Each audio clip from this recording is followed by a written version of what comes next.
अगं ऐक ना, तुला पण तेच तेच मसाल्याचं खाऊन कंटाळा आलाय का? काहीतरी साधं सोपं असं खावंसं वाटतंय का? तर मग ही मस्त काकडीची भाजी बनवून बघ. खूप मस्त लागते आणि सोपी पण आहे बरं करायला. एक कढई घे, त्यात तेल, मोहरी, जिरं घाल आणि एक हिरवी मिरची मधून कापून घाल आणि लसूण थोडाफार जिऱ्यासोबत ठेचून घे आणि तो घाल आणि मस्त लसूण लाल होईपर्यंत तेलामध्येच परतून घे.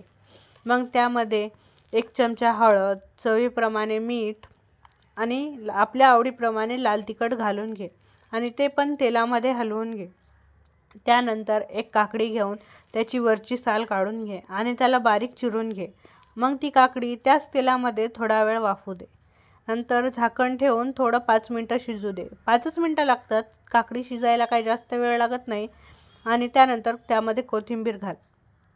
कोथिंबीर घातली की थोडाफार शेंगदाण्याचा जो कूट असतो थोडाफार जाडसर असायला हवा, म्हणजे दाताखाली आले ना चव चांगली लागते. मग त्यामध्ये थोडं गरम पाणी असेल तर टाकून घे. तू जास्त नाही टाकायचं, थोडं 1 कपपेक्षा कमी म्हणजे अर्धा कप टाकू शकतेस आणि मस्त त्याला थोडं 2 मिनटं लो फ्लेमवर शिजू दे. हे बघ तयार झाली तुझी काकडीची भाजी. किती सोपी आहे. आवडली का? मग लगेच लाईक सबस्क्राईब करून घ्या.